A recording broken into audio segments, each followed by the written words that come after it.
Trump and Musk break the internet with a massively attended live spaces on X, but there's not a single mention of Bitcoin or cryptocurrency. Microstrategy's Bitcoin gamble is beating Warren Buffett's warning, and some countries' central banks are holding some of Michael Saylor's company. And would a Harris administration be favorable to crypto? Many say no. So we'll take a look at these top stories and you'll discover what percentage of meme coins fail within a year's time. We're also going to have a conversation with you about your browser history. Yeah, because you forgot to clear it, and we know what you've been doing this summer. Hey, we're your two favorite people without OnlyFans accounts. So join us for this bad news episode number 738 of the Bad Crypto Podcast. 5, 4, 3, 2, 1, 0, ignition. Who's bad?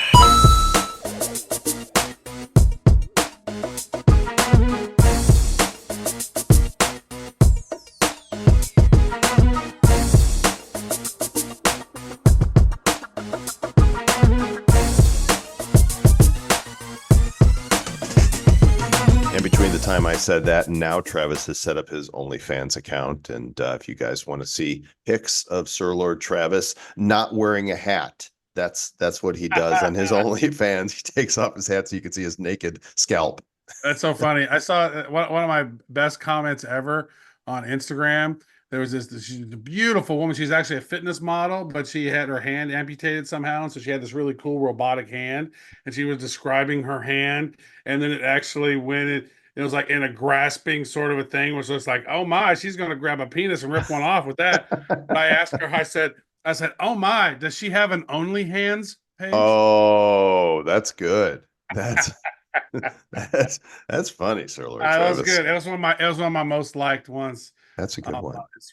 Well, welcome to the show, friends, and whether you're old friend or new friend, this is the 7th year of the Bad Crypto Podcast. We've been through two bull markets. We're going on. We're in the 8th year, we're baby. Into year 8, the year of infinity.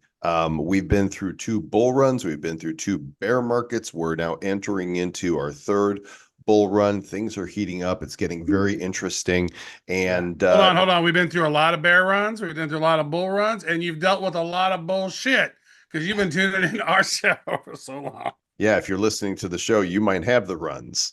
You might want to run for the hills, is what we're saying. So let's go ahead and take a look at the current cryptocurrency prices as we enter into the news this week. And refreshing on CoinGecko.com, the total crypto market cap 2.18 trillion. Bitcoin this week up 6.3%, but currently at 58,851. Timestamp for this episode being recorded is 9:30 p.m. Eastern time on Wednesday, August 14th. Who knows what it's going to be 12 hours from now when this episode releases. Usually after we do a recording, something happens, and the price could be 63,000, it could be 53,000. We don't know. This is what it is right now.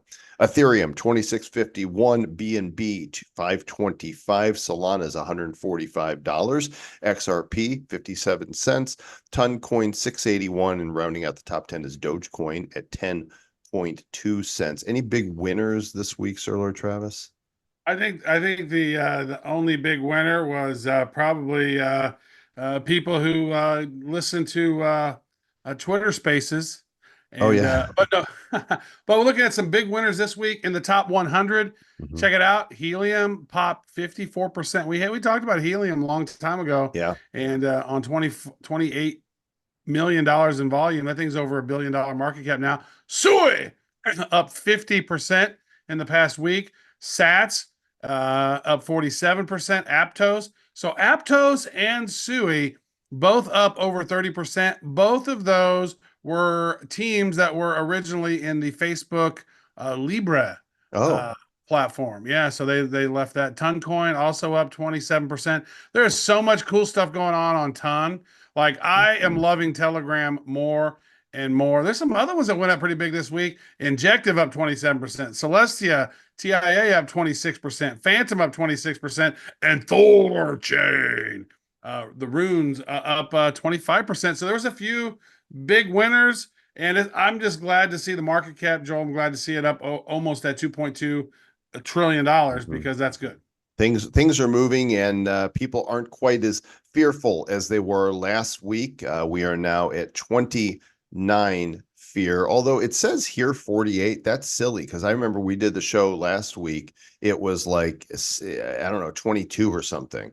So I'm not sure what day of the week it might have popped a bunch on one day, but the fear greed index is still showing people are in a fearful place. And honestly, Trev, I'm starting to wonder if the election isn't the black swan, right? I just want to theorize here for a second. We Okay. talk about things that could throw the markets into turmoil.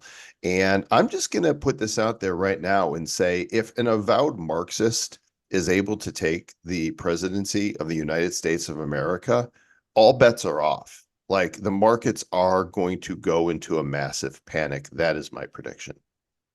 There's no doubt. I think, regardless of which side wins, Joel, it's going to be crazy either way because I don't think at this point either one of the parties is going to say that their team lost and they're going to freak out. And they've already some of the representatives have already said if Trump wins, here's how we're going to stop him from actually validating it and getting accepted in.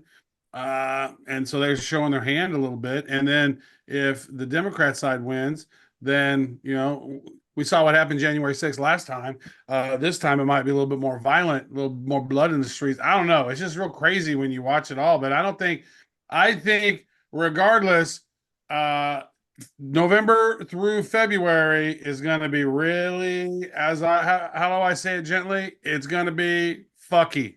Yeah, I don't disagree. Pulling up X, Elon Musk posted this, saying haters will say this is AI, and it's him and Trump doing a dance here. But if I've we, actually seen that original dance. That's a really kick-ass. yeah, Like it's fast, and that dance is really awesome, actually.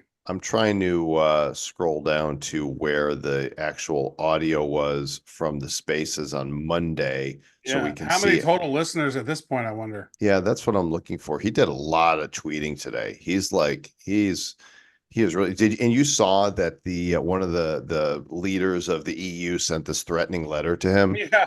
Yeah, I and did see that. and then that person ended up being reprimanded for doing that, and they said that they did not represent the EU at all. So this was the repost. The repost has had 32 million views, but it's going to be Okay, so the hard. original one's got 264 million. I just go to Trump's page. It's the Yeah. number. It's the second one on Trump. Um, 264 million views, 28 million listeners. That's Wow. pretty big. But then Elon came out like the day after, about 24 hours afterwards, and said, okay, 988 million total views and impressions as a result of that at that time. So it's probably well over a billion now. So That's that's crazy. But at no point did they talk about Bitcoin or cryptocurrency. And there was actually people were betting on it, whether he would say something about it. And apparently at one point, bettors were giving an over 60% chance that Trump would mention digital assets. He did not mention yeah. it at all during it. I didn't expect him to, but I don't know. What was your take on the 2 hour conversation, not an interview? Yeah. Well, I mean, my first thought was, holy shit, Twitter can't handle this. X can't handle it. Oh my God. So, and then you go, oh, wait. When Elon comes out and says there's a massive DDoS attack Mhm. on all of our servers right now. And, you could just see people all around was very fearful about what they would say. And if you listen to it, it just sounds like two uber billionaires having a conversation. I mean, realistically, if Right. you think about it, that's what it is. It was two super billionaires having a conversation. And like, who wouldn't want to tune in to listen to a couple billionaires talk? If it wasn't, political and they were talking, I would love to just let's have Michael Saylor come on and have a conversation with Elon, and let's have something like it was just such a cool fireside chat. Mhm. Like, and I almost think like they could make it like a Zoom where because I know that Trump had a video on him. You could Mhm. see he was watching it and he was speaking and he was in there talking in his phone. And then Elon was at some Wyoming facility. It would have been really cool if they could have pumped in the videos. because I would have had that on my TV and been listening. Like, we're not going to engage. We're not going to be asking any questions. Nobody else got to ask questions.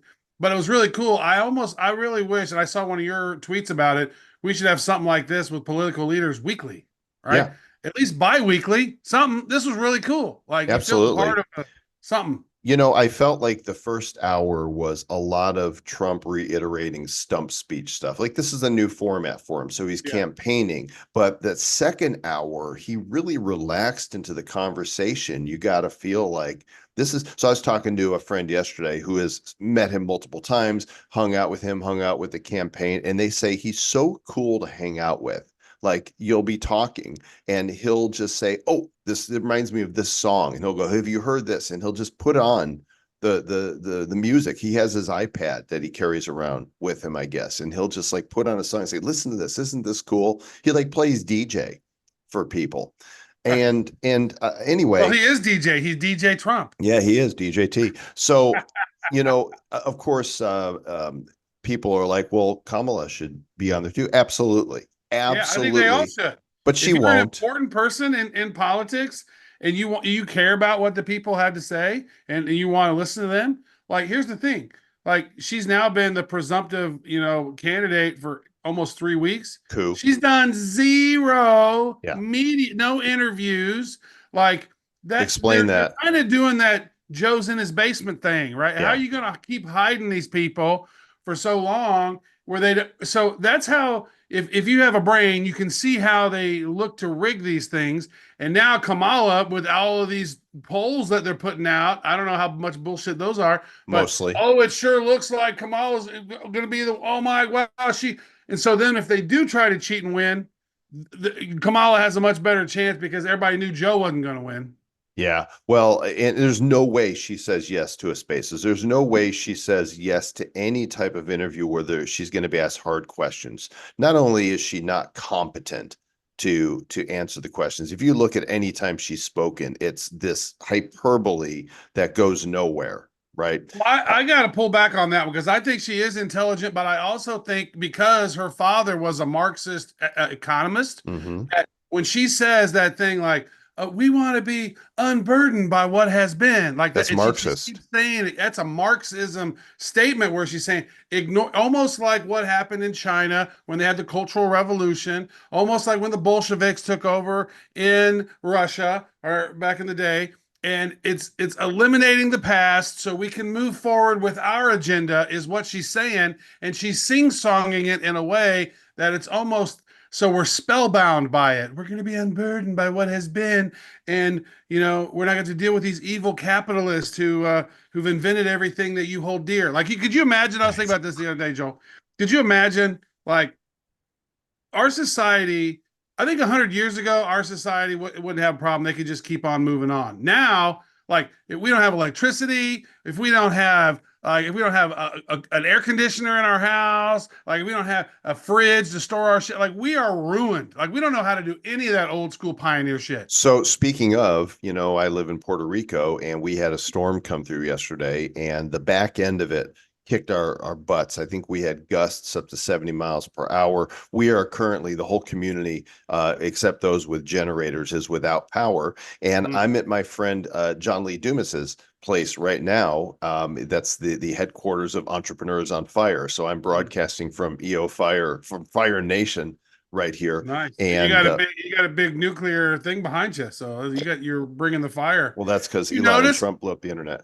you've always said, because I think whenever we first started interviewing, I would always be like nuclear, and you'd be like, Nuclear. no, it's nuclear. Yeah. I'm like, Trump was saying nuclear. Yeah, they all get it wrong. It's nuclear. Bush did it too. They all said it wrong. Clinton did it wrong. Nuclear. Nuclear energy, not nuclear. Like Yeah. whatever. I don't get I it. was like, every time Trump says that, I bet, and even Elon was saying nuclear. Yeah, it's not a thing. I guess it is a thing now because when Trump and Elon say it, then I guess it's just like how you pronounce it. I guess now it's okay. So, one of the big heroes who you mentioned earlier, Michael Saylor, his company Microstrategy, the stock is up 1,000% since it bought its first Bitcoin. And Warren Buffett and his company Berkshire Hathaway completely missed the boat on it. Did he actually say something about it when Remember, they said it was rat poison squared or something. Yeah, I'm I think looking that's at. what he said. Well, maybe that might have been Charlie Munger, but he did.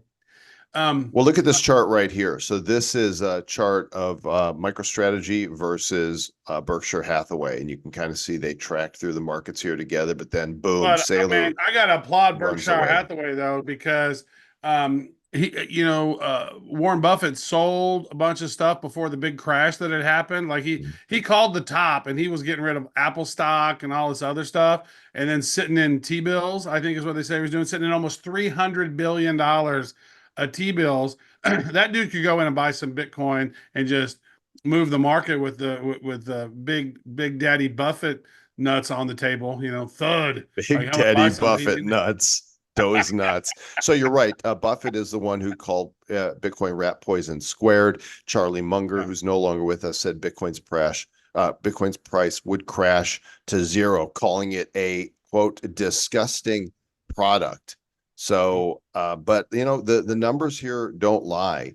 That MicroStrategy is doing quite Yeah. well, and you brought this up, Trav. Well, I That want to say this. Like, I think it's a disgusting product only if the CIA invented it or the NSA, right? If it's a government created financial instrument that they've been hiding it for a long time, then it's a disgusting asset. If it's from the people, by the people, then it's the best one ever, which I lean towards. But it is interesting. And also, I want to mention that MicroStrategy stock outperformed Bitcoin by 1.5 times during that Mhm. time. And then 16.25 times since its initial Bitcoin purchase. So that's pretty amazing. And so Berkshire Hathaway stock only gained, well, it did 100% doubled, but that's pretty wild when you think about it. And then now this article right here, we have, Norway and Switzerland central banks, the Norges Bank of Norway, and then the Swiss National Bank. They're investing significant amounts in MicroStrategy in their 13F filings. So Norges Bank has 1.1 million shares of MSTR Master, and then the Swiss National Bank increased their holdings up to 466,000 shares. And we're not talking a small amount because one MSTR token or share is worth 100 something bucks, $130. There it is. Yeah. Boom. Yeah, so pretty impressive what Saylor's built, and I think he's a legend for our time for sure. We're going to keep watching that. Meanwhile, They're talking about they're going to borrow another $2 billion to buy more right, Bitcoin. buy more Bitcoin. According to this piece on Cointelegraph, 45% of Bitcoin supply has not moved in 6 months. So hodlers are hodling regardless of the price. And just yesterday, I was at dinner with another associate friend here in Palmas del Mar in Puerto Rico, and he's a no coiner, Trav. And we were talking about investments of different kinds, and he was saying, the Bitcoin price is just it scares him because it's so volatile. It goes up, it goes down, it goes up, it goes down. And I said, dude, forget the price. Yeah, I understand you want to make money. That makes sense, but there's only one chart you need to look at when it comes to Bitcoin, and that is the adoption chart. And that never goes down. Bitcoin adoption only goes up. There's only more governments that are looking at having Bitcoin in reserves. There's only more enterprises that are putting it into their asset base. There's only more financial institutions that are adopting Bitcoin ETFs. I mean, just this last week, Morgan Stanley told, their agents, you can start, offering this to your clients. In that chart, Bitcoin adoption only goes up. And that tells, for me, not financial advice, but that tells me all I need to know about where this is going. What do you think? Well, I mean, it's a great thing. I was actually looking at glassnode.com to pull up that on-chain market intelligence. And for only $833 a month, billed annually, you can have access to some of the most advanced blockchain data and features. Is this a commercial now? I don't know. I was looking at it. I was like, damn, okay. Now they have the smaller versions. But yeah, that's good. Is this the chart? Is this the realized what is this? This is not the adoption. This is the HODL waves. This is part of the article, which, by the Okay. way, is in the show notes, and you guys can see links to all of the articles that we are referencing in today's show at badco.in/738. is where you Yeah. can find So you that. think about that, 45% of all Bitcoin's total supply hasn't moved in the past 6 months. Now, does that include Satoshi's hasn't moved in 15 years or whatever? I don't know. But you can see people are, if that means that tells me 55% of the Bitcoin supply is active and people are trading it and it's available. And so there will come a time, if for example, I know that RFK Jr. was talking about, oh, well, I want to have 4 million Bitcoin in our reserve, right? When governments start getting into that point, there's not going to be enough Bitcoin for everybody to be able to do that, folks. So you don't want to get rid of all your Bitcoin. But I'm also getting torn about this. It's almost like don't get emotionally married to your tokens because they go up, and then whenever they hit that wall and they go down, you end up losing a whole lot. I don't know how many times that keeps happening to me. I haven't learned that lesson yet. That's actually why I built a company the math can tell us, the algorithms can say, look, here's the clear sell signal. Actually, which was cool about this, Joel, was that when Bitcoin went down the other day, when Japan was having this thing, we had a sell signal about 12 hours before that Bitcoin was going to drop at least 5 grand, and it did. So Hmm. it's like the signals are starting to work, which is kind of cool. So it's like I just got to detach that hodl mentality, holding all of them until your fingers are bloody and you're dead in the streets, or trading it. So it's like I like to hold it, and so is what it is. Well, Bitcoiners were optimistic when they heard Trump say that he wanted to have Bitcoin as a reserve currency of the U.S. However, uh, people are feeling less optimistic now about Kamala Harris that she Mm-hmm. may continue the Biden administration's crypto crackdown based on the advisors that she is speaking with right now. These guys are named Brian Deese and Bharat Ramamurti, two former economic advisors of the Biden administration who opposed the previous Clarity for Payment Stablecoins Act in 2023 for being too permissive for issuers. So, Did you say Brian Dees and Barat nuts, like nuts, Dees and nuts? D's and nuts together again. Would that be a great Together again comedy? to host crypto.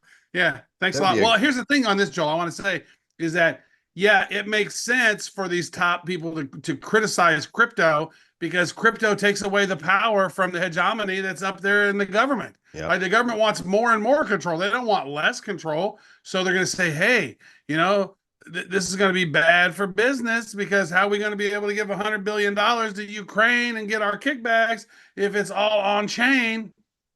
Yeah, but go They don't ahead want and it on vote chain. for Harris because Orange Man bad. You incredibly shallow human being, you know who you are.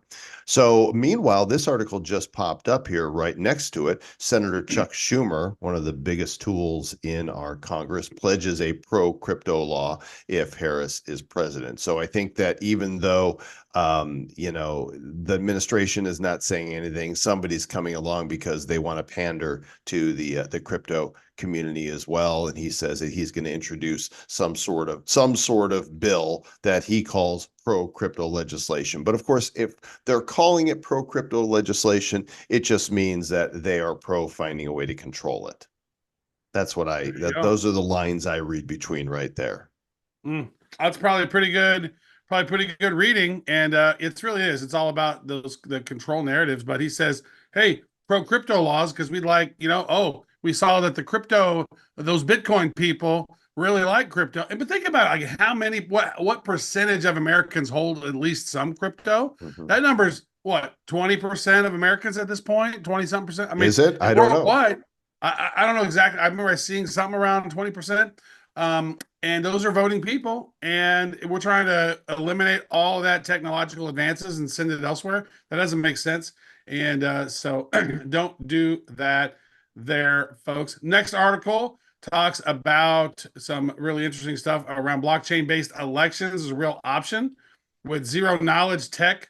So these developments could help us have better elections. And that was one of the things that Joel and I was talking about way back in 2016, Mhm. before we even started doing bad crypto, and we started learning about blockchain. Like, dude, like blockchain does have some voting potential. Like, I think with some of these L2 capabilities and these ZK zero knowledge proofs, they could make blockchain based voting a more feasible option because that offers more scalability. It offers more privacy. Like I'd like to be able to have my vote and then give me an anonymous QR code that's connected to my vote. So nobody else has to know it's my vote, but I have a QR code so I can check and see that if it was validated and it's on the chain, something like that. Like there's no reason like I should be voting on paper that has has a hologram on it or one of those nice. So you got to verify that it's even a real one that wasn't printed by some third party, and then they're shipping it in across state lines in their big truck over the night until a 4 a.m. drop.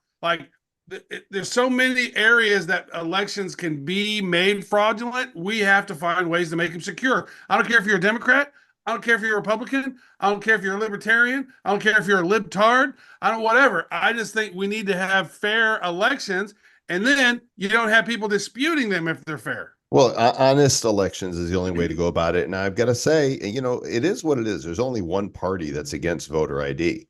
That should tell you everything you need to know. Well, it's the uniparty. It's really, when people realize that about 75, 80% of them are all in the same gang, but they're kind of acting like they're on different parties because that's the role they play, then you realize, like, wow, that's why nothing really gets done and a lot of money gets given away. And that's why we have $35 trillion in debt, is because that uniparty gives that shit away. Well, I mean, but Trump is campaigning. Kickbacks. Trump is campaigning on voter ID. And meanwhile, what's really funny is, the left says it's racist to have voter ID. And just this last week, Harris had an event. It might have been in Vegas, wherever it was. And in the text to the email to everybody that was attending it, it said, you have to have ID in order to attend. You'll be checked at the door. Your name will be checked again. So I'm like, come on, people. What's the real deal? Are we turning into Venezuela? Is that what's going to happen? Because just a few weeks ago, the president of Venezuela, Maduro, apparently lost in a legitimate election, but is claiming that he is the winner and he's authoritarian. And now there's all kinds of unrest there. So what are they doing? They're blocking access to Binance. They don't want the people to have. I mean, it tells you everything you need to know. If you have to squash people's rights and the unrest that's happening, then what does that say about you? You're a dictator. You're an authoritarian. Yeah. You are the baddie. You're on the wrong side of history. Yeah, and then but Venezuela really kind of shows the precedent of 2020 election. If you just look at it logically, people who think, "Oh, you're an election denier," like, well, no, I just look at trends, and you can see how everything was shut down, not because of it was incorrect data. It was because it was not the right narrative. And Venezuela, with Hugo Chavez, had a company called Smartmatic. Smartmatic has evolved into Dominion, and then Dominion is the voting systems that's in most every country at this point, at least a lot of the major Western countries. That's why the World Economic Forum can get all their people in place, is because they're using these electronic voting systems that are easily manipulated. And when I look at that and I say, man, like I look at here's where you can see it. When COVID happened, they said, we're going to shut down the world now, you guys, and done. Done. Everywhere it was done. Like that was like their test to say, look at how close we are to authoritarian worldwide. Like that should have terrified most everyone. Instead, they're like, oh my God, I need to wear more masks. I can't believe And I was like, wait a second, you don't have any symptoms. Like, no, that's the symptom. The symptom is there's no symptoms. Like, at least with the monkeypox one they're releasing now, that the WHO today said, oh, it's a monkeypox thing. And that normally comes from dudes butt fucking each other. That's how you get monkeypox. And now at least you're going to see monkeypox on you. Like, there's a symptom. I can see a symptom. What the hell, dude? What the hell's going on with this shit? Explicit rating for this episode. Please this one has a couple of Travis. That's okay. You are who you are, Sir Lord Travis, and we and the listeners love you for it. That's what it is at this time. What are you going to say? This article here talks about an ICO whale. This guy bought, he bought 1 million ETH. No, he didn't buy 1 million. Yes, he did. He bought 1 million ETH at 31 cents in the ICO 3,300 days ago, 10 years ago. This guy bought 1 million ETH at the ICO. At the ICO, 31 cents. And apparently this same wallet has deposited 48,500 ETH to a crypto exchange over the last 4 weeks. So he spent $300 and something thousand, bro. Yeah. bro. Yeah. 300 and something $1,000 to get his million ETH. And dude, I can't even think Just the about that. ETH that he deposited, the Dude, that's $3 48,500. billion, bro. Yeah. Yeah. Just the ETH he deposited into the exchange at the time of this article was 154 million. Dude, he still That's holds 15,600 ETH in that wallet. yeah. That's another $41 million. So he's probably already gotten out of a lot of it over the time. Holy cow, bro. What Uh, good move to that guy for having the right. sense to buy $300,000 worth of Ethereum back in the day. And now it's a 1,000,000% return on investment, bro. Meanwhile, people's Tether sitting in accounts ready to deploy to this bull rally. According to this article, Tether crypto exchange's balance hits a record high as the Treasury bill prints $1 billion USDT. And of course, the U.S. government probably getting ready to print more money again to stimulate the economy in the Yeah, it's probably wrong gonna happen in way. September, would be my guess. Yeah. Yep. Try and That's pump when they have. things That's up. when interest rates will probably drop a little bit, and they're going to turn on the printers. That's when they have their next big meeting. Yeah, but Tether balances on crypto exchanges are now over $20 billion as of yesterday, August 13th. And as you mentioned, they minted $1 billion. I At the want to right mint. moment. Can I just mint $1 billion? I like to mint $1 billion. You know what? I'm not greedy. Just let me mint 100 million. Okay, Cool. that Just works. send over So my wallet. this tweet indicates that perhaps the September Fed rate cut is coming. Of course, they're going to do it and stimulate the economy before the election to try to make it seem like the Yeah. economy is recovering. But ask anybody who is buying groceries and paying their bills; they know there's no more money in their pockets. Ripple is testing its stablecoin on Ethereum and the XRP ledger. So now that they're done with the SEC case and are going to pay their fine of what was it, $150 million or so. They are moving 125 forward. million they got fined. Yeah. That was it. Okay, so they are moving forward with this, and I think XRP is here to stay. Love it or hate it. It's Mm-hmm. a quick method of transferring funds, and they want to really use it for cross border payments. Well, it's really crazy if you look at like the long journey of, like, let's just say the max journey of Ripple. Like if you had bought some Ripple in, like, let's say May 20th, 2018. Let's say you put 10 grand in it, May 20th, 2018, and here we are now, and it was worth 69 cents then. Now it's worth 56 cents now.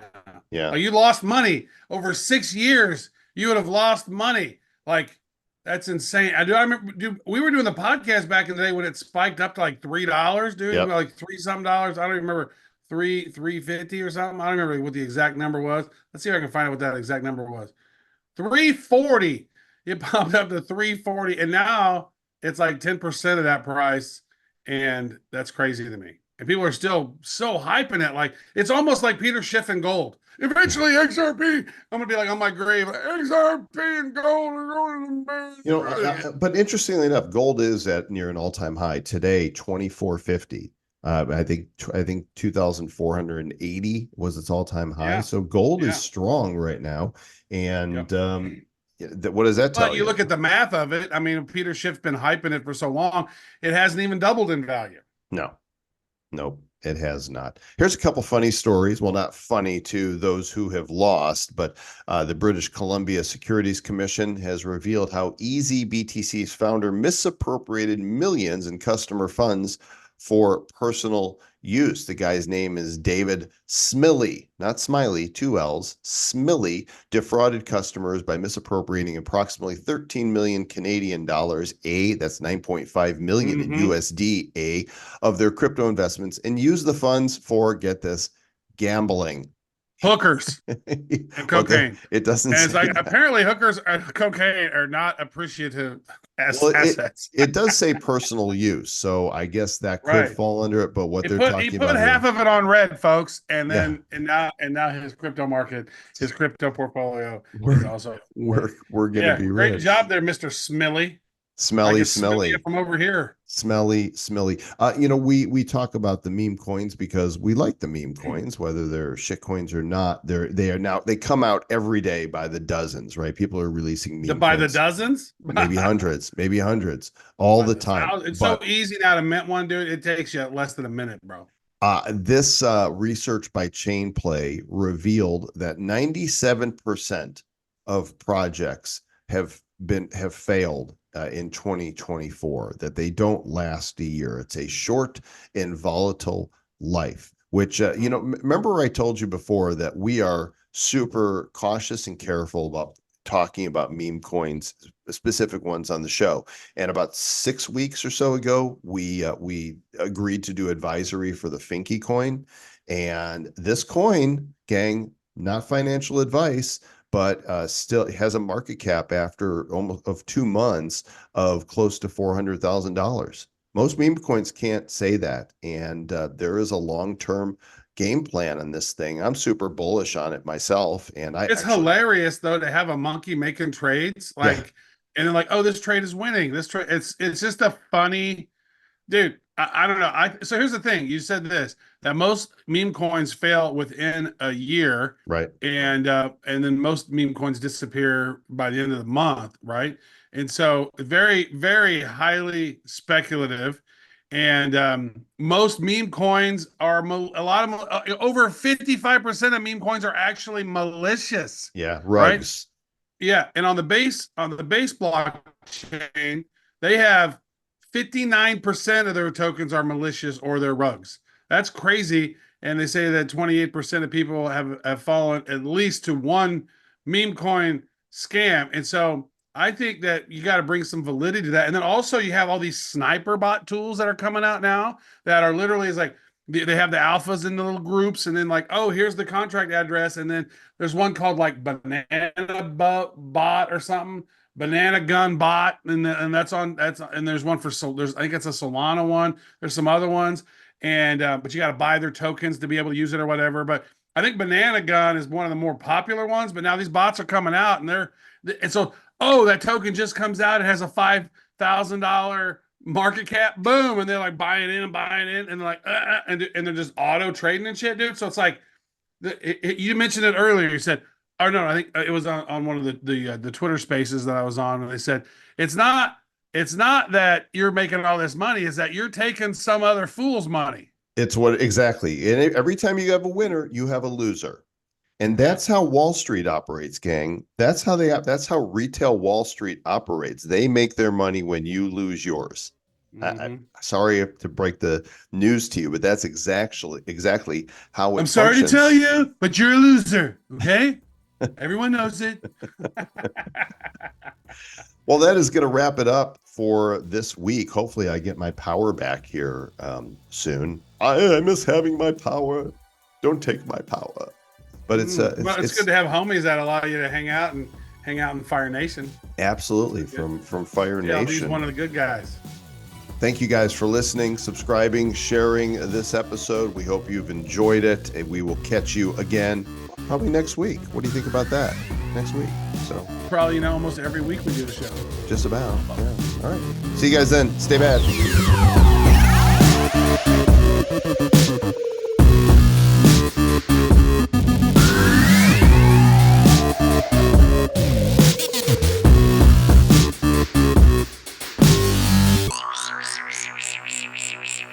Who's bad? The Bad Crypto Podcast is a production of Bad Crypto LLC. The content of the show, the videos, and the website is provided for educational, informational, and entertainment purposes only. It's not intended to be and does not constitute financial, investment, or trading advice of any kind. You shouldn't make any decisions as to finances, investing, trading, or anything else based on this information without undertaking independent due diligence and consultation with a professional financial advisor. Please understand that the trading of Bitcoins and alternative cryptocurrencies have potential risks involved. Anyone wishing to invest in any of the currencies or tokens mentioned on this podcast should first seek their own independent professional financial advisor.